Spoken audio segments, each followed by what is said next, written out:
Would BTL get $40 million more revenue every year in a SpeedNet acquisition? Well, that's what the PUP caucuses say. But tonight, 7 News has proof which suggests that number is sketchy. You'll see why. And you'll hear what the UDP had to say at their press conference today. Plus, the mayor of Bemelpan, he's under attack because trade and garbage fees are way up in the capital. You hear from him also. A pivotal day in court for the accused cop turned accused triple murderer Elmer Na. We'll talk to the attorneys. And we'll have the first sit-down interview with the new commander of the BDF, Brigadier General Anthony Velasquez. We've got details of these and other stories in our newscast for tonight, Tuesday, February 10th, 2026. Good evening. With your news, I'm Indira Craig.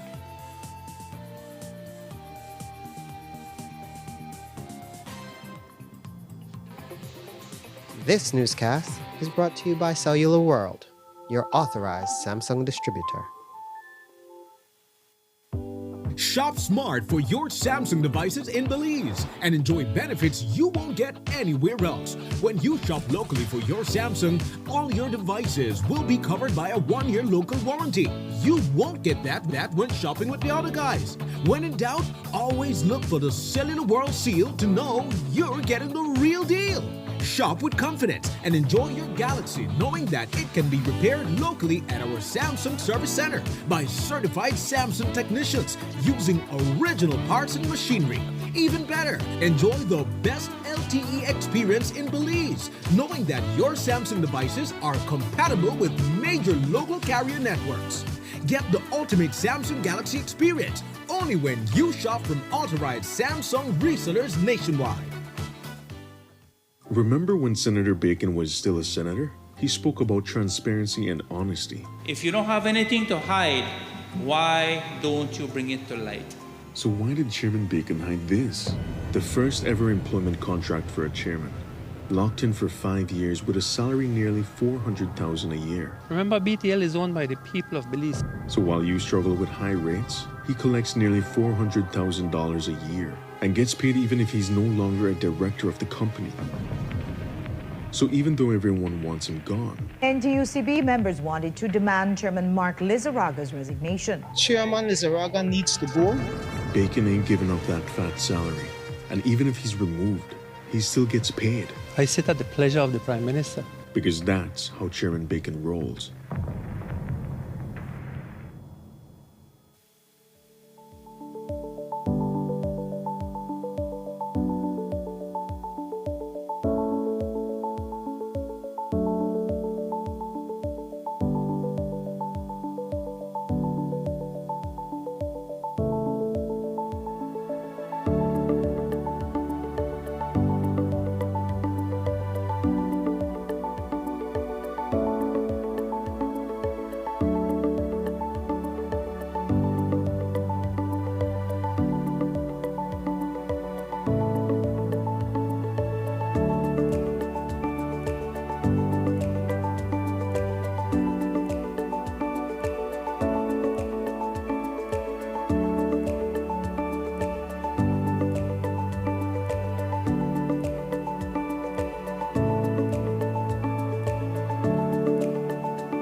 On behalf of the National Anti-Money Laundering Committee, NAMLA, it is my honor to invite you to the 3rd Anti-Money Laundering Conference taking place at the Belize City Civic Center from February 23rd to the 25th, 2026. For 3 dynamic days, local and international regulators, financial institutions, law enforcement, fintech specialists, and private sector leaders will come together to exchange insights, challenge perspectives, and drive actionable solutions.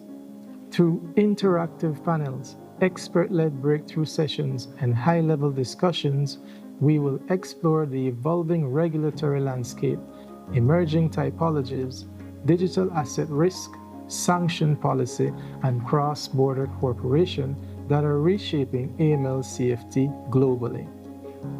Belize has achieved full compliance with 38 of the 40 FATF recommendations, a testament to our national risk assessment, enhanced beneficial transparency, and strengthened legal frameworks. Yet, technical compliance alone is not enough. Effectiveness is the next frontier. The fight against financial crime is a shared responsibility. Your expertise, dedication, and collaboration are essential to turn achievements into long-lasting impact. Join us and gain exclusive insights, enhance your professional capabilities, and help shape the future of AML CFT compliance. Together, we can build a stronger, safer, and more resilient global financial ecosystem.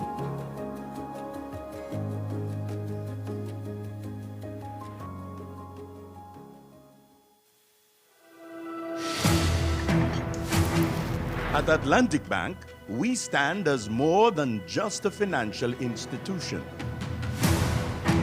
We are your partners in progress, dedicated to fostering your success by providing tailored solutions to micro, small, and medium enterprises.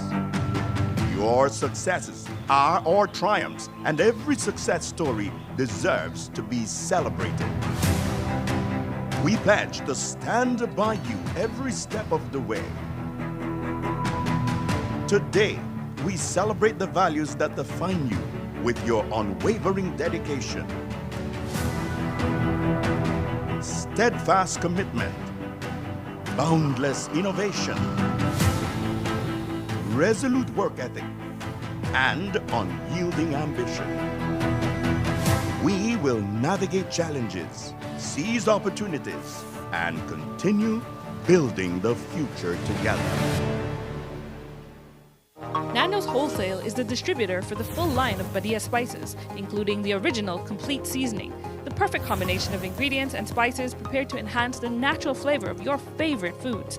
Also, cinnamon powder for all your desserts, fruits, and beverages, and as special dishes. All these are available in commercial sizes or restaurant packaging. Nando's products are available at your local retailer or contact us at 222-5000.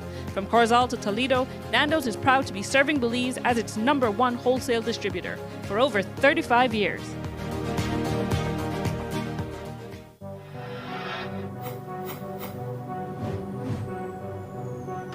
Belize, you're watching the Nation Station, Channel 7.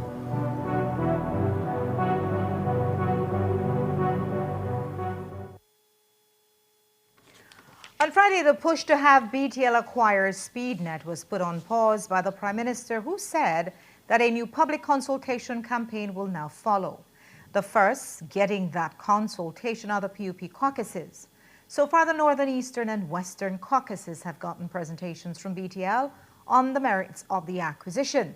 One of the biggest takeaways is that SpeedNet Smart has gross annual earnings of $40 million, which would then flow directly to BTL in an acquisition, which is pitched as an ample revenue stream to cover the financing for the acquisition while handsomely growing the profits.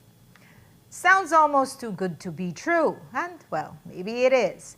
Industry insiders have suggested to us that those gross annual earnings being touted by the PUP sound a bit on the high side.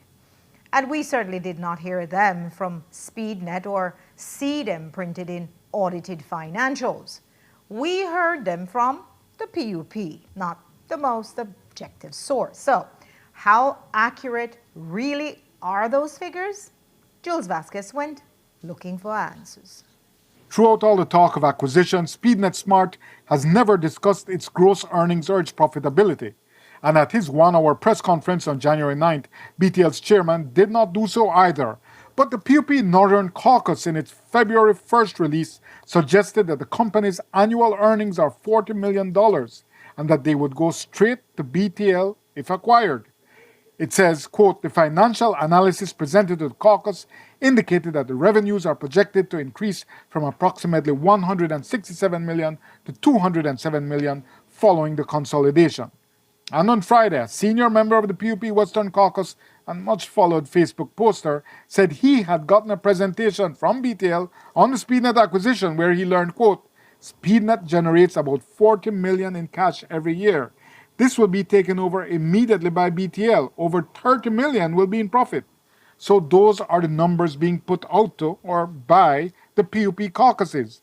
But a former BTL senior manager who resigned in September of last year says the figures she knows are very different. There's not a lot of public information about Smart because it's privately owned, but when they have to do some of their things that they have to put out because they're a global or they need to register themselves, they're making between $11 and $15 million a year in revenues. What are we buying this thing for $80 million for? 7 News has since obtained documentation which supports Turner's findings. These are the annual license fees SpeedNet paid to the PUC from 2016 to 2019. They are calculated as 1.5% of gross revenue. $216,815 in 2016 is 1.5% of gross revenues of $14.4 million. $204,980 in 2017 is 1.5% of $13.6 million gross. $232,824 in 2018 is 1.5% of $15.5 million gross. $202,808 is 1.5% of $13.5 million gross in 2019. That's a trend of $11 to $15 million annual gross revenue up to 6 years ago. So how does it get to a solid $40 million just a few years later? Is it that revenues have increased by 300% in the past few years, or was the company under-declaring to the regulator? Or is the $40 million that's being bandied about by the PUP just an imaginary figure?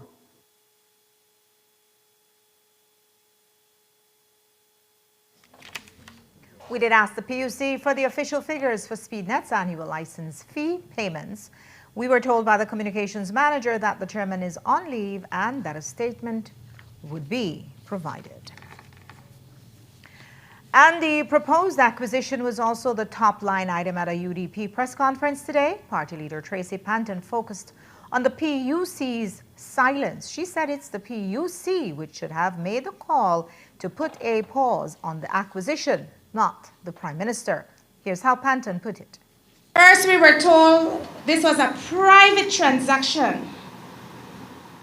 The primary individual involved is now requesting, and we know who that is, none other than the Prime Minister of this country, the Honorable John Briceño, is now requesting a pause, quote unquote, in the transaction to allow the acquisition process to go to public consultation, to be conducted in a respectful and transparent manner, underscoring the importance of what we have called for from the very beginning, parliamentary oversight. All of a sudden, we need accountability and transparency, and we need to consult, because you, the Belizean people, have stood up for what is right and what is fair and what is just. This shifting, the constant shifting of this transaction begs questions on the approach to valuation. It begs questions on the financing structure for this deal. It begs questions on the future of earnings of this public institution and who should be the beneficiaries. What is even more disconcerting, and where I want to focus my remarks this morning, is the deafening silence of the telecommunications regulator, the Public Utilities Commission. As it relates to the PUC, we have not seen a formal review process. We have not heard of any public consultations relating to this acquisition. We have not been privy to any detailed analysis of the competition issues. We have not been advised on any safeguards that are being proposed for consumer protection.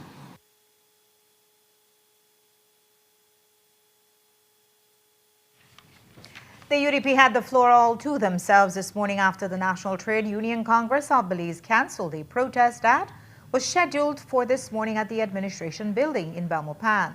President Ella Wade said they decided to hold off for now and continue consultations, hoping to get a meeting with the workers at SMART and the PUC. It has also been reported that only 273 teachers responded to the BNTU's online survey, with approximately 63% indicating they were opposed to taking protest action against the proposed acquisition at this time. But the UDP wasn't even in the House when Utilities Minister Michelle Shabat announced the pause. As we told you, they boycotted the first working session because of the acquisition. But the LOO went further to state that they didn't regret it since the PM arrived over 3 hours late. Panton called it a disrespect. There has been no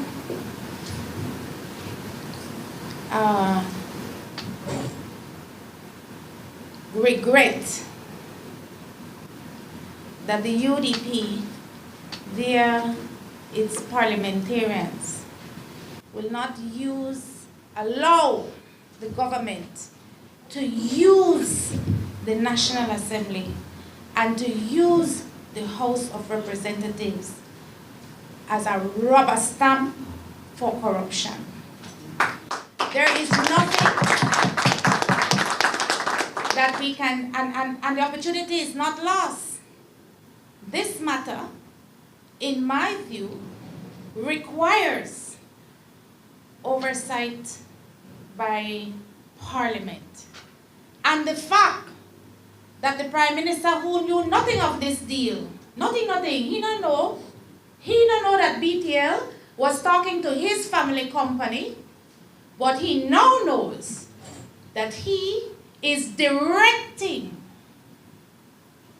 the Prime Minister of this country has inserted himself to direct a pause on a deal he knew nothing about. The UDP parliamentarians will not be treated like Konomono. You were in the House.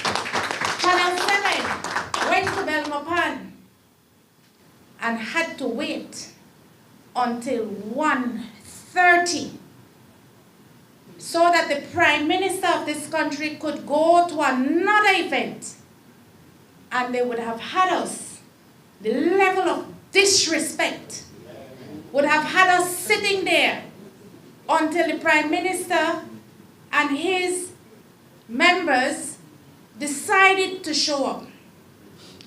No, the Prime Minister was not aware on that morning that he had a commitment at SJC at 10.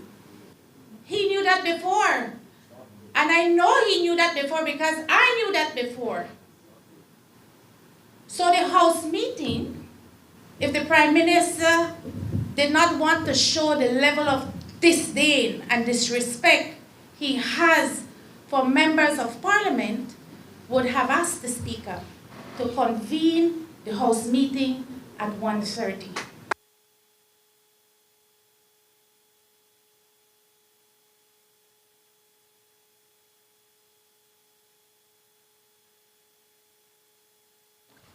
The Speaker of the House has told us that the House meeting actually started at 10:27 a.m. without the PM, and she adds that the cause for the delay, which was announced at the start of the meeting, was because they were rectifying an audio issue. There was also a suspension to allow for a change in the committee chair, during which the parliamentarians present that is, were taken on a tour of the new National Assembly.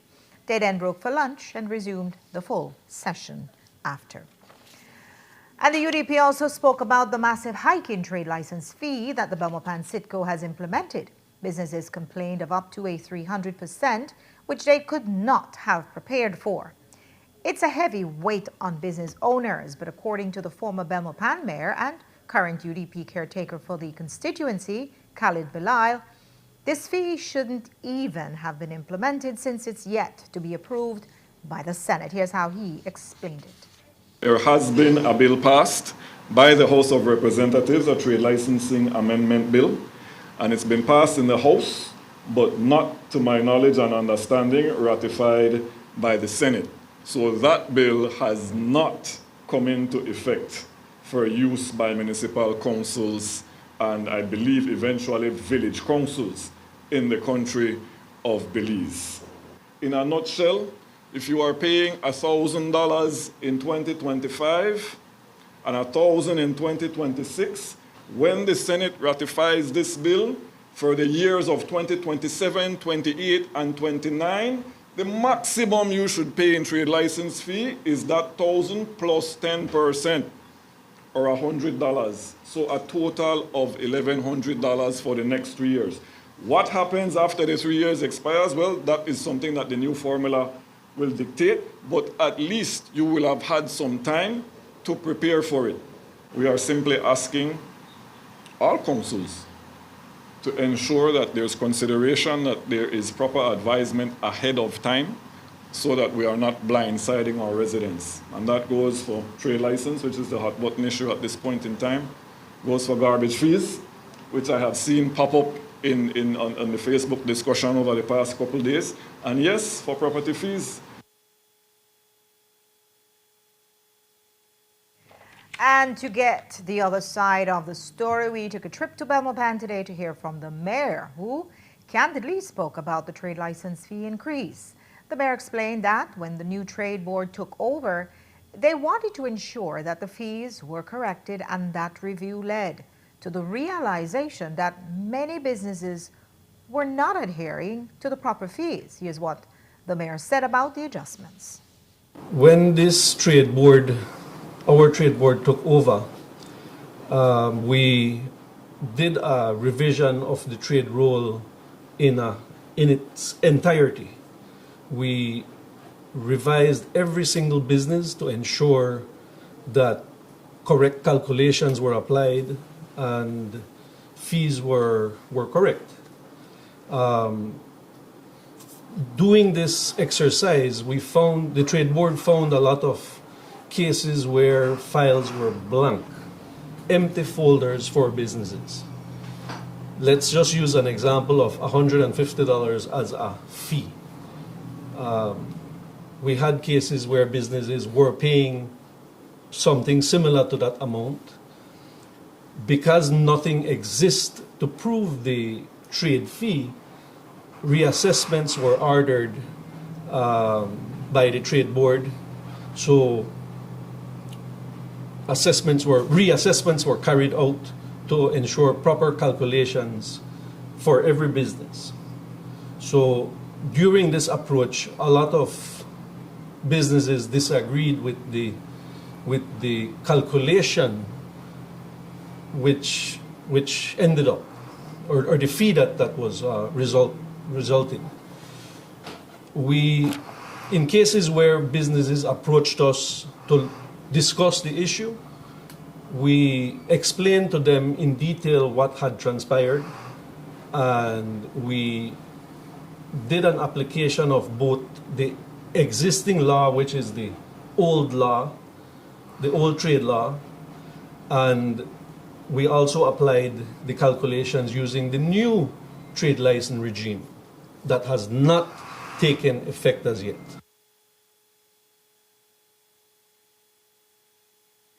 But the mayor explained that due to the new trade license regime not being implemented, what was billed will be taken as credit on their accounts. So what everyone has gotten so far is the new rate that was calculated based on the reassessment. Now, after those letters went out, I was contacted by central government and the Ministry of Local Government, and I was guided to ensure that no business passes the 10% limit or the 10% ceiling or floor that that is mandated in the new law.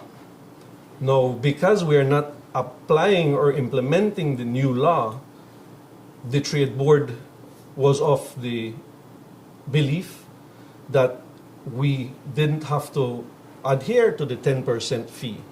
So this is where the disconnect happened. So some of those business owners will be getting new letters? Yes. Yes. Every business will be getting a new letter, even if you were not affected.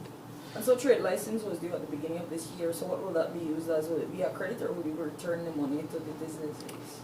The plan is to use it as a credit to next year's fees, or if they would want to apply it to some other type of fee, that is also a possibility. But what does this mean for small businesses? They are already struggling to keep up with the rising cost of goods and utilities, and the trade license fee increase is making it more difficult too. When asked, the mayor said that they are advising businesses on how to cut costs elsewhere. So one of the criticisms coming out of this is that the Belmopan City Council is not necessarily catering to these small businesses that already make a small level of profit. What would be your comment in response to that? My comment to that would be, or response to that would be, that it's completely dependent on the type of business. What we've advised many business owners to do is to restructure their layout when possible, because obviously that's not possible for everybody. But in a majority of cases, the business can make adjustments to make it smaller. We have always tried to work with the small business people, also with the large business people, because every business is important. So in cases where, for example, like where people go to the media to express dissatisfaction, it's very likely that they have never approached the council to try and understand what has been happening or why they are getting that bill. But in a case like this, it's like you're putting the discrepancy or the error that was on your part on the owner, the business owner. And so do you see where the imbalance would be there? Because it's like, yes, it was incorrect. All these years you were paying it incorrectly. But now it's like you're punishing a business, basically.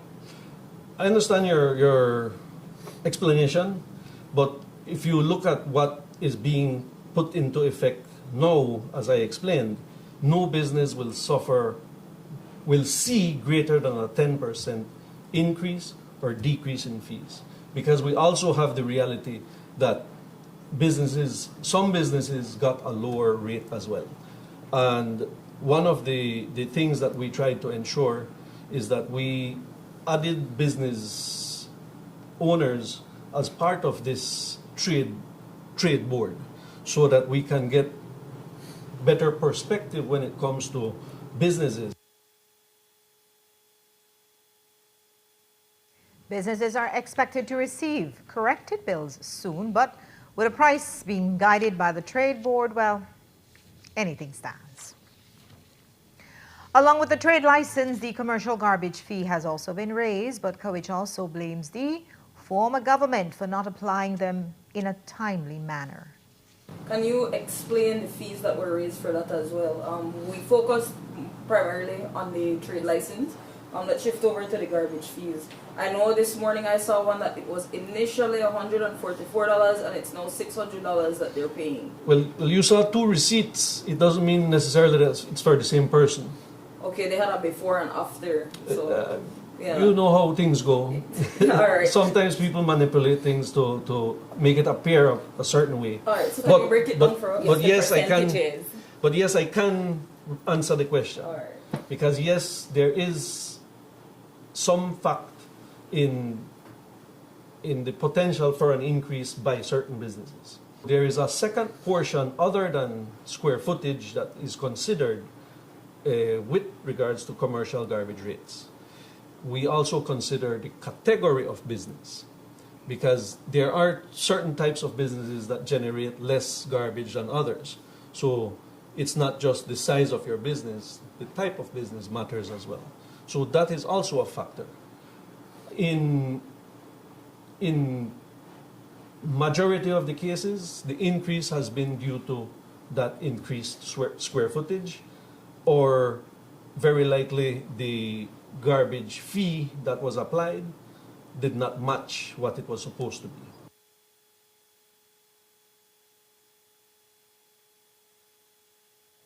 We'll take a break now. When we come back, a pivotal day for Elmer Nah in the High Court. We'll talk to his attorney. And later on, we'll talk to the new BDF commander in his first sit-down interview. Don't go away.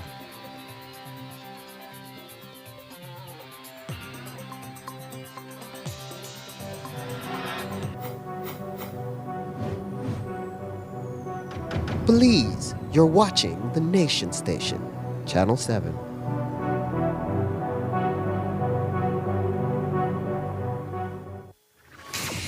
Get ready for fantastic discounts from now through to September 30th. Venice is having store-wide discounts on tools, paints, appliances, plumbing and electrical products, lights and fans, household items, and much, much more.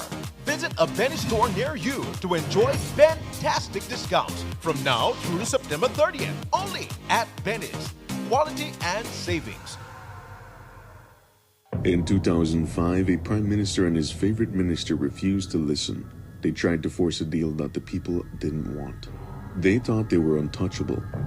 They fractured their government, and it led to their demise. 20 years later, the movie is repeating. Different prime minister, same arrogance. He isn't listening either. And look who's back. In 2004, she was at the center of the Social Security scandal. 19 million more. That's how much the government of Belize will have to pay the Ashcroft Alliance. Today, she's on the BTL board, supporting a deal that will benefit the Briceño family. History repeats itself. The same faces making the same bad deals at the expense of the same people. You, different decade, same old corrupt PUP.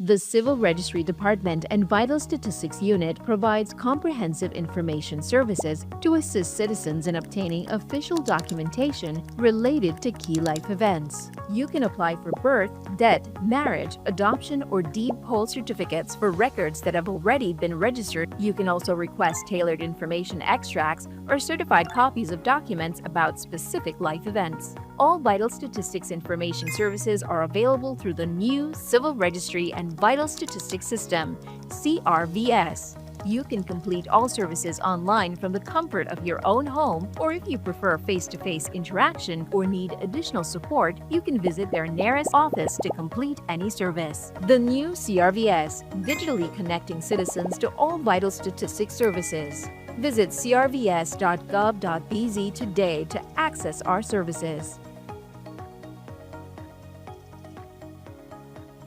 At Atlantic Bank, your convenience is our priority. Our contact center is designed to enhance your banking experience. With a wide range of customer service options, you save time and effort. You can easily call in to block or unblock your debit and credit cards, perform account inquiries, and access detailed card information. Whether you need assistance with online banking, merchant support, or general inquiries, our team is ready to help. For added convenience, if all operators are busy, you can leave your number and an operator will return your call as soon as possible to ensure you receive the support you need.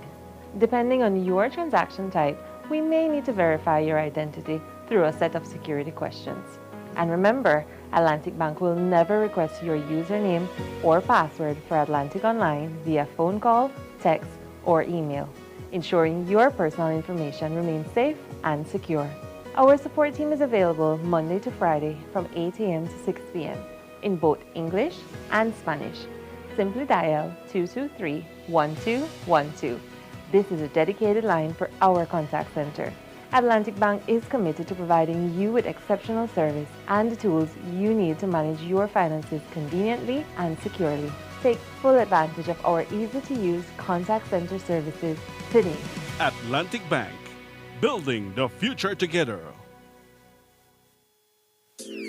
A safer Belize begins with all of us, and the Belize Police Department is taking bold steps to build that future together. The new 2025-2029 Crime Control and Crime Prevention Strategy is transforming policing from the ground up, reforming practices, rebuilding trust, and strengthening accountability. With investments in modern technology, upgraded infrastructure, and smart data-driven tools, officers will respond faster, work smarter, and endeavor to keep communities safer. This plan puts community partnership at its core. It will require more engagement, result in more transparency, and introduce new programs that support our youth, prevent violence, and promote second chances. From fighting gang violence and illegal firearms to confronting emerging threats like cybercrime, the BPD is building stronger, smarter, more specialized teams to protect every Belizean.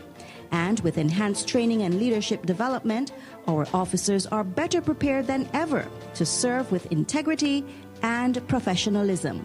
The Belize Police Department is rebuilding, reforming, and renewing its commitment to you. Together, we can create a safer, stronger Belize.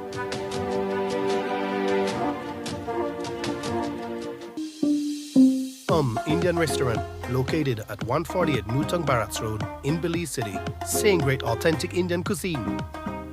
More space, a VIP area, and better ambience. Visit them at their new location or place your order via WhatsApp to 614-667. Restaurant. Come enjoy a true Indian experience.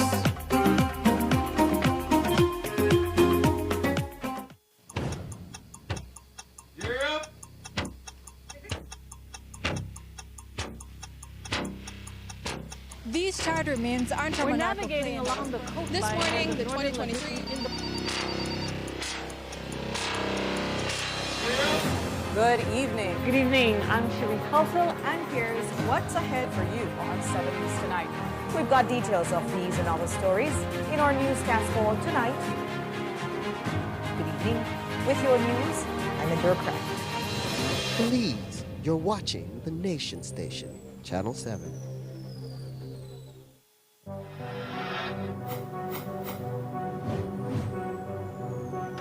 Please, you're watching the Nation Station, Channel 7.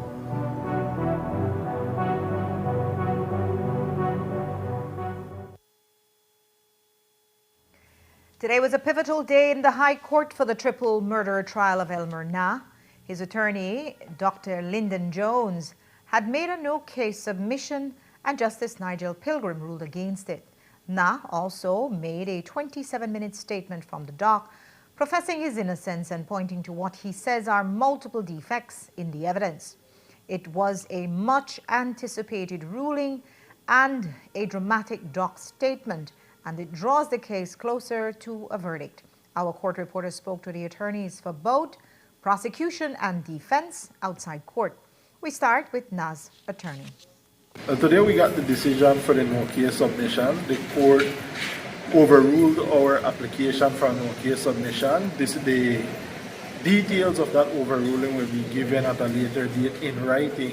This morning was short. It was put to our client that he could remain silent he could give a doc statement or he could take the stand. Our client had taken the stand before in the voir dire, and that evidence is being incorporated into the main case. Therefore, he decided to give a doc statement. In that doc statement, he was bringing up about the boots, the different colors of the boots that had been brought out in evidence, the chip that contains the original videos of this of the shooting that went missing, and additionally, he was saying about the tattoo that they were trying to say he had just put on the tattoo, but he placed it the 31st of October 2003 here in Belize City. Therefore, after he gave his doc statement, now we must do closing submissions to try and finalize this case. The learned judge ruled that there's a case to answer, and he gave an unsworn statement, and we have a date set in March, I believe the 13th, for closing submissions. Okay, you mentioned that you will be doing written submissions in closing arguments? I think it'll be written and complemented with a brief oral. Okay. Are you at this moment, can you say as to Mr. Naz's doc statement, can you say anything about what the allegations he was making in his doc statement regarding the evidence? I reserve that for my comments to the court. Now ended his statement from the dock saying, quote, "I am not responsible for these murders I am being accused of. I am here to speak the truth, nothing but the truth, so help me God." As you heard, the trial resumes on March 13th. A major drug bust has led to the arrest of two Corozal men. They are 37-year-old Camille Bowden and 48-year-old Terence Lopez. On Monday morning, police searched a Nissan Rogue, which Bowden had the key for. They found a total of 10 cocaine bricks inside, amounting to 11.4 kilos or 25 pounds, which has a wholesale street value in the hundreds of thousands of dollars. Bowden and Lopez were jointly charged for drug trafficking. Both men were arraigned at the Corozal Magistrates Court and pleaded not guilty. Bail was denied and they were remanded to prison. They are expected to return to court on May 12th, 2026. Yesterday, we told you that two men in Punta Gorda town were gunned down on Saturday night. Today, the police have arrested and charged 25-year-old Kieron Augustin for the murders of Luis Barrias and Derek Arnold. Barrias and Arnold were at the back of Barrias's home socializing with others when someone called out for him. They went to the front and were both fatally shot.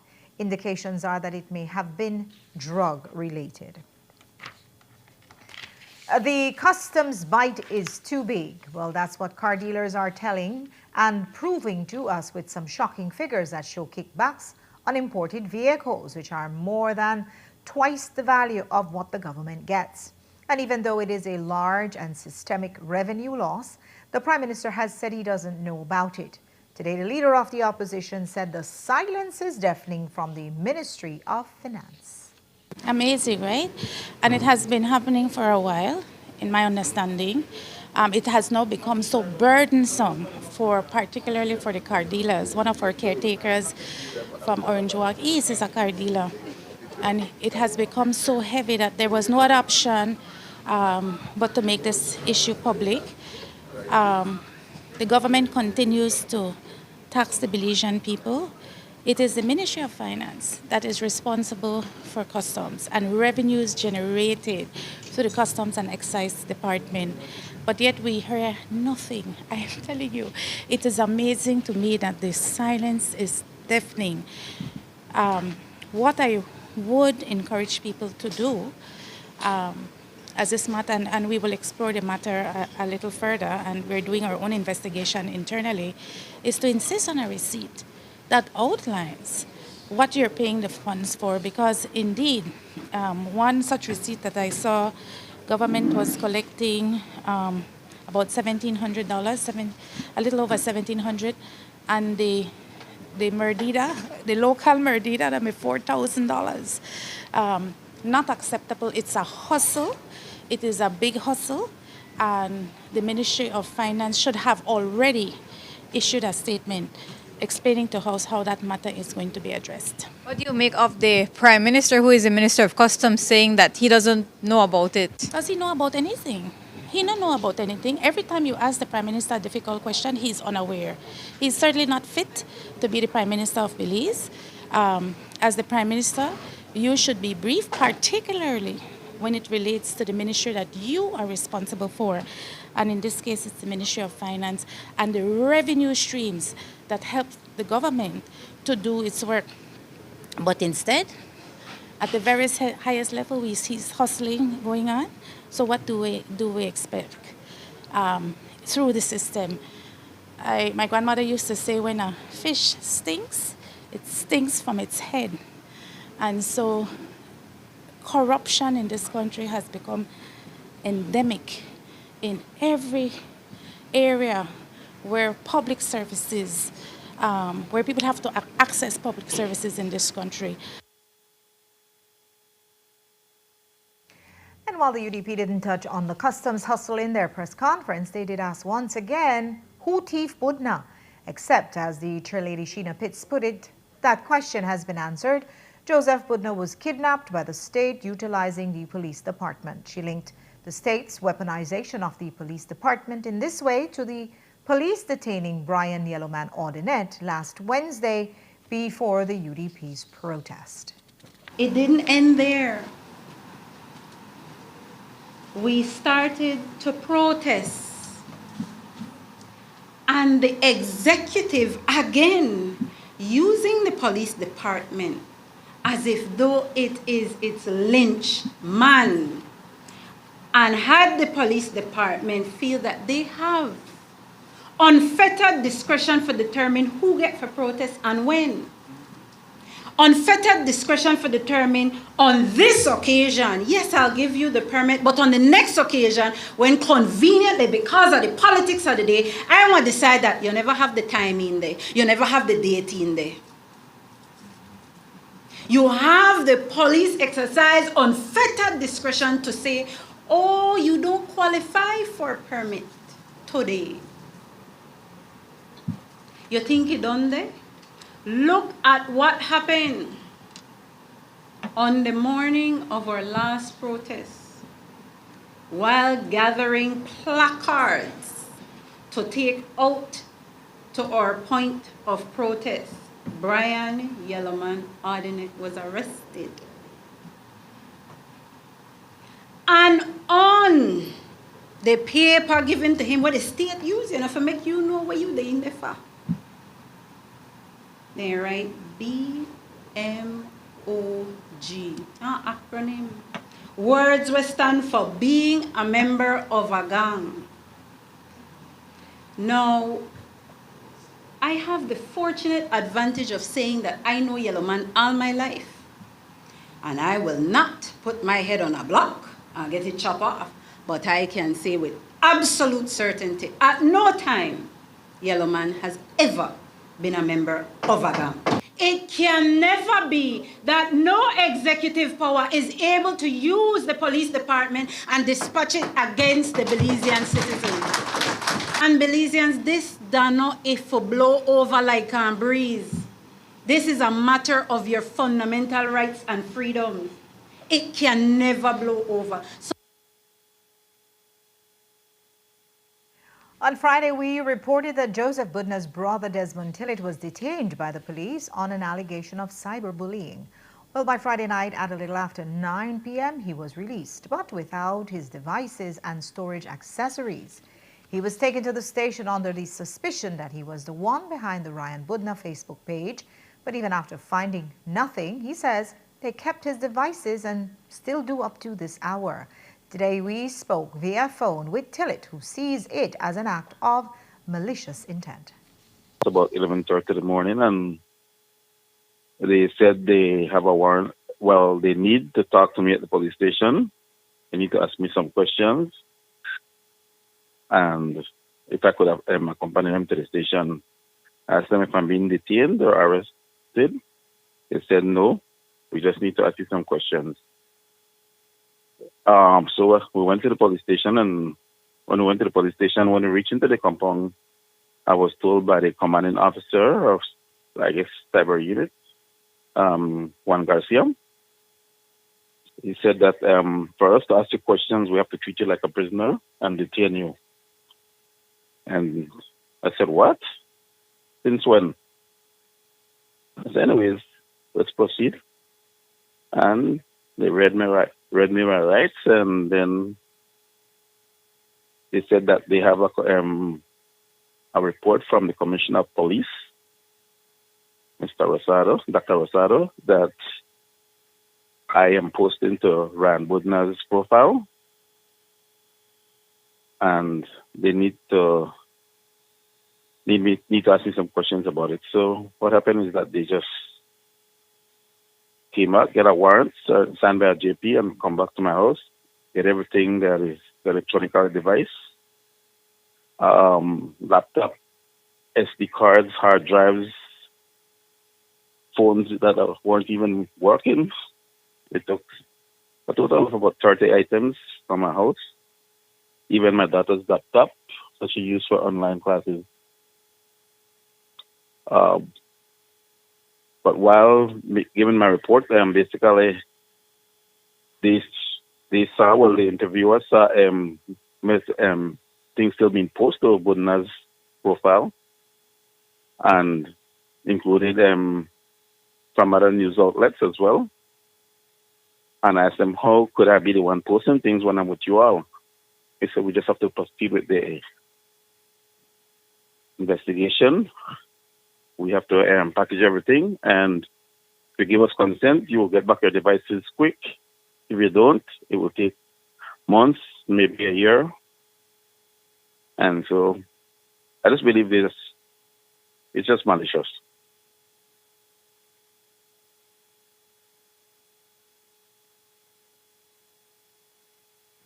We did reach out to the Compol for a comment, but up to news time, he had not answered. Belize and other CARICOM states are implementing a system to support the free movement of goods, services, skills, and capital within the Caribbean single market and economy. This will take place over the course of a 3-day workshop being led by regional experts on how to supervise fair business practices and healthy competition within our CSME.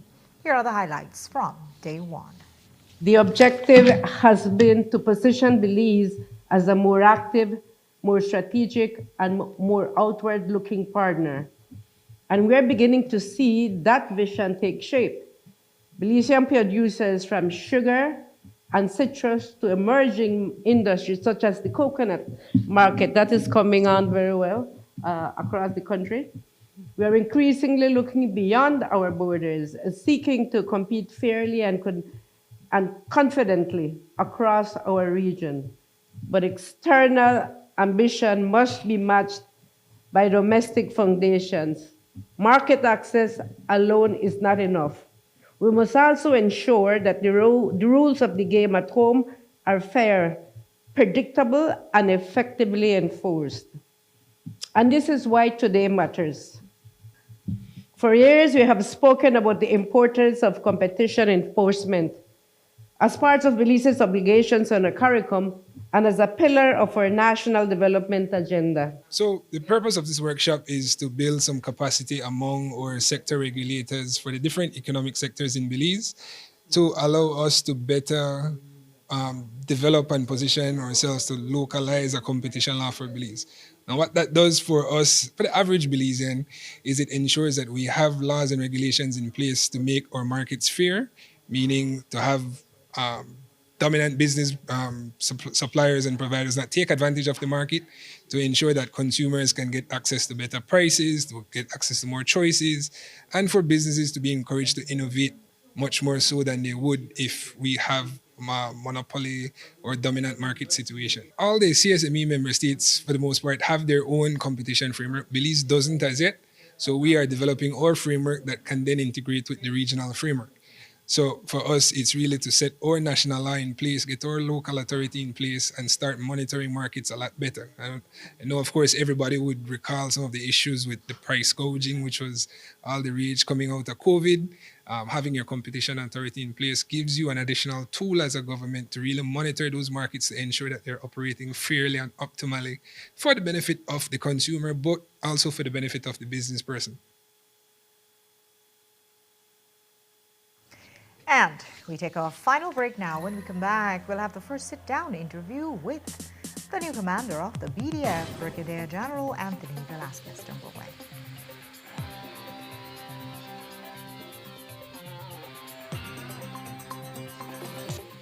This newscast is brought to you by Cellular World, your authorized Samsung distributor. Champion security, champion security, champion security. Yeah, yeah. Your security is our business, so we gonna protect you like a champion, like a champion. Guess what, Mr. Handsome? Yeah, over there, champion security. This is the place to be. What does sign say? Champion Security. Here at Champion Security, we provide quality service. You know why? Such as triology lock, fire alarm, IP camera system, gate operator, biometric lock, and alarm system.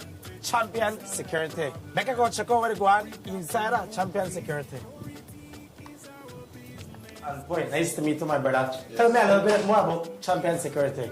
Well, welcome, Mr. Hanson. Here at Champion Security, we offer fire system, alarm system, camera system, gate operator, access control, and also trilogy locks and magnetic locks. Everything you need to do with security systems for residential and businesses, you could find everything here at Champion Security. We also consist of 12 technicians, and we offer technical support 24 hours. So anything you need for your security systems, you could find everything here at Champion Security.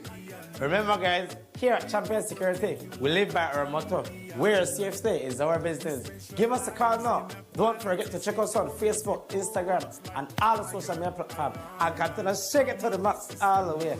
Champion Security, the best place to be. We care for your safety. You want to rent it? That's not a problem. We got remote gate. En Atlantic Bank, tu comodidad es nuestra prioridad. Nuestro centro de contacto está diseñado para mejorar tu experiencia bancaria. Con una amplia gama de opciones de servicio al cliente, ahorras tiempo y esfuerzo. Puedes llamar fácilmente para bloquear o desbloquear tus tarjetas de débito y crédito, realizar consultas de cuentas y acceder a información detallada de tus tarjetas. Ya sea que necesites asistencia con la banca en línea, apoyo para comercios o consultas generales, nuestro equipo está listo para ayudarte.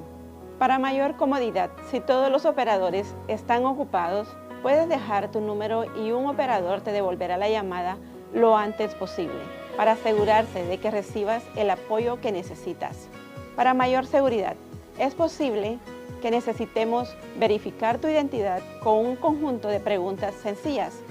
Recuerda, Atlantic Bank nunca solicitará tu nombre de tu usuario ni contraseña de Atlantic Online por llamada telefónica, mensaje de texto o correo electrónico, asegurando que tu información personal permanezca segura y protegida.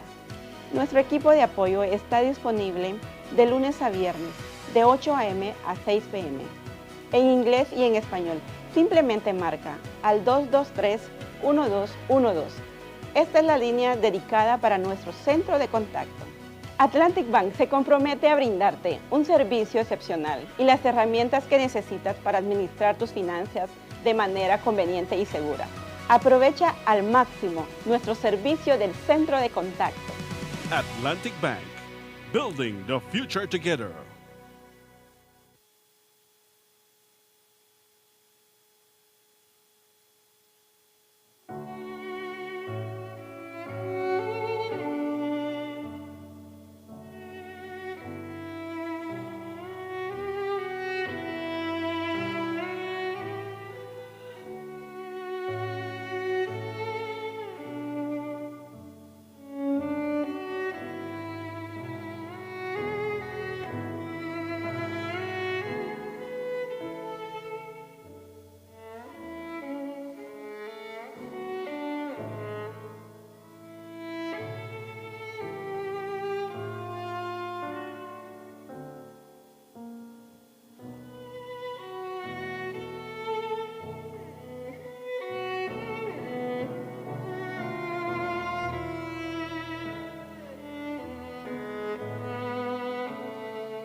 Belize, you're watching the Nation Station, Channel 7.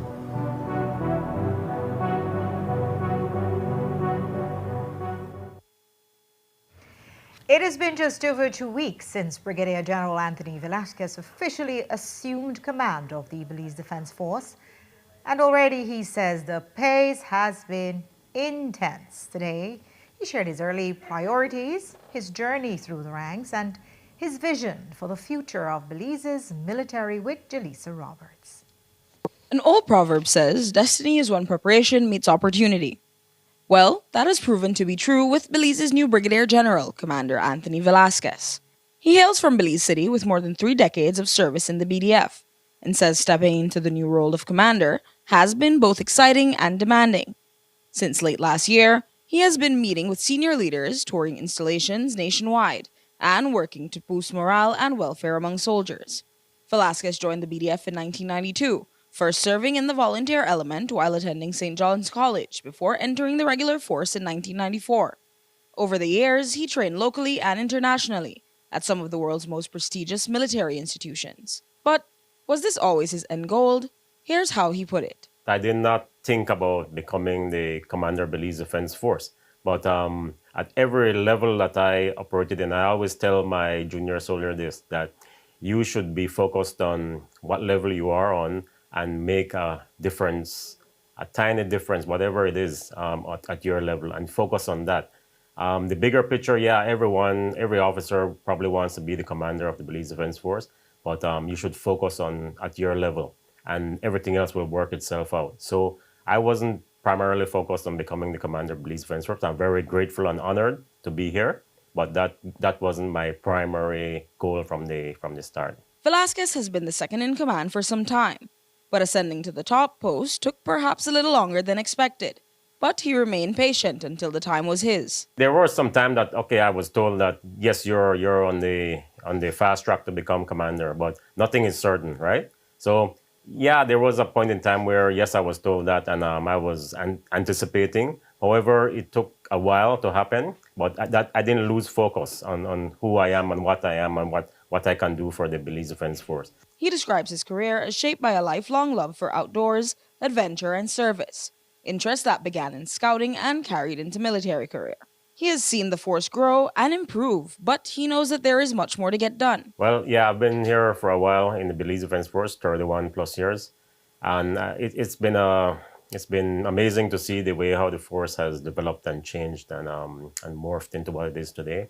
There's still a long way to go to really get this force to be of a high and world-class standard, but we're on the right track, and we're working towards making the force more resilient and more able to meet the demands of the ever-changing security environment that we find ourselves in. Looking ahead, Velasquez has outlined several priority areas, which are dear to his heart. 2 of my biggest goals, and I can name a third as well, but 2 of my biggest goals is to, within the next 2 years, is to have a 3rd Infantry Battalion in the Belize Defense Force. And also within the next 2 or 3 years is to start an officer cadet school here in Belize, where we'll train officer cadets in Belize, and we can invite the Coast Guard, police, and other security institutions to attend as well. And that will help us to generate the amount of officers that we need in the force. Currently, we send our officers to different countries to train. Ultimately, Velasquez hopes his tenure will strengthen the force and continue the legacy built by those before him. His goal, he says, is simple: to leave the Belize Defense Force better than he found it. Jaleesa Roberts, 7 News.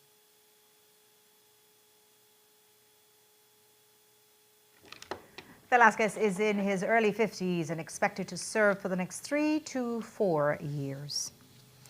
And with the new general, the BDF is once again recruiting new soldiers for intake number 69. General Velasquez made a pitch for a life in the military. Well, we have recruit intakes where soldiers get recruited from the civilian world, and they come here and they spend 4 months and they train how to become a soldier in the Belize Defense Force. Thereafter, they go to their infantry units, and then their performance is assessed. After about 2 years or so, if they are assessed to be competent leaders or they have potential for leadership, they're sent on a junior non-commissioned officers course. And thereafter, they get promoted to a lance corporal and so on. Every 2 to 3 years, they get assessed again. And if they're team competent, they're sent on this course and they get promoted to corporal, and same to sergeant, to staff sergeant, etc.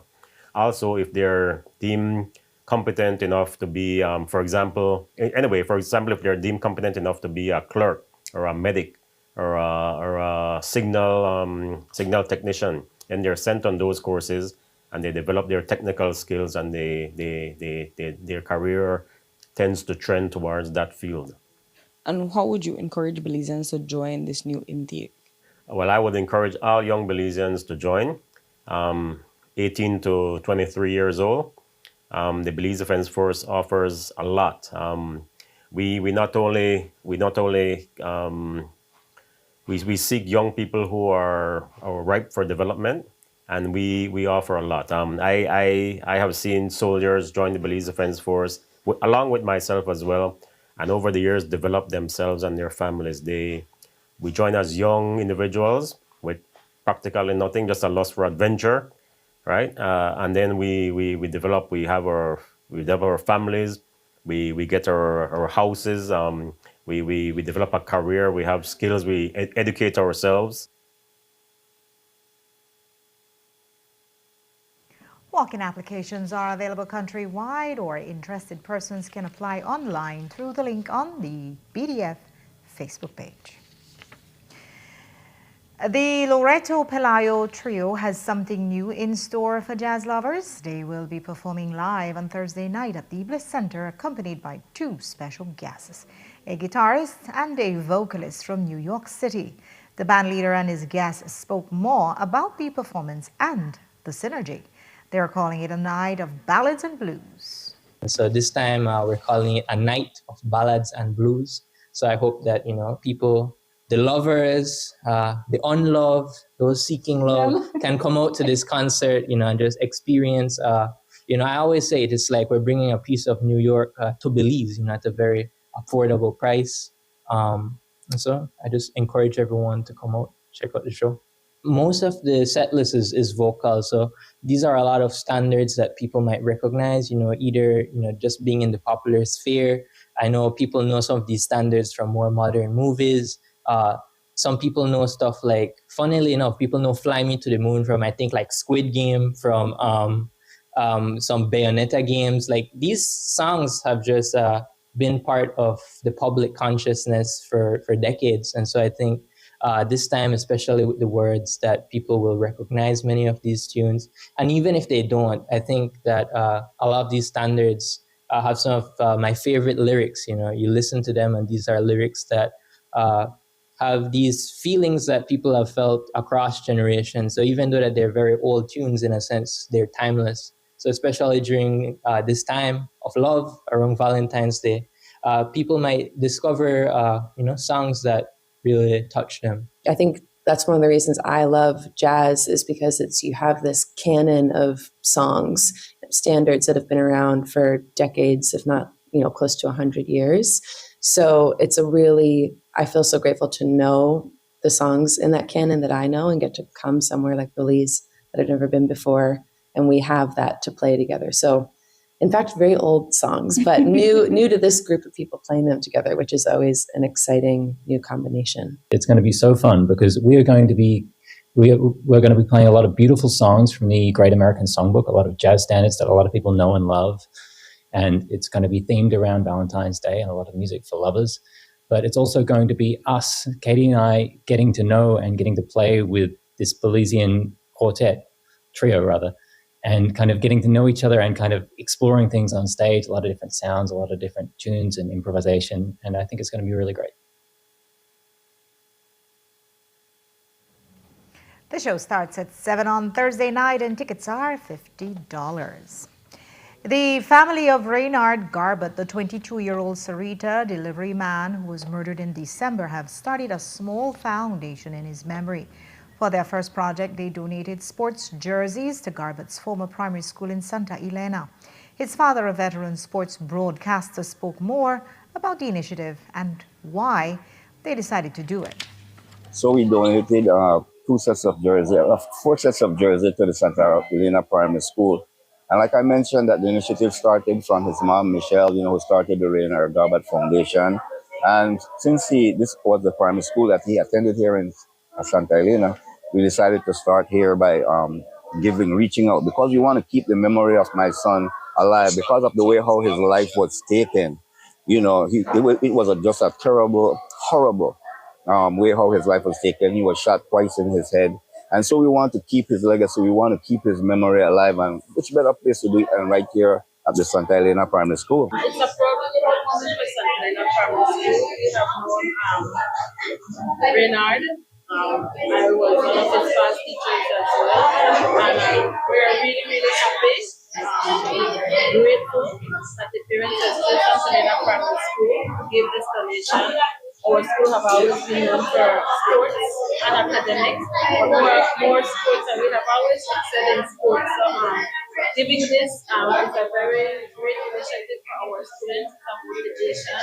It's a personal person from the community, and we surely will make the family proud. We'll surely continue the legacy for Reynard here at Santa Elena Primary School.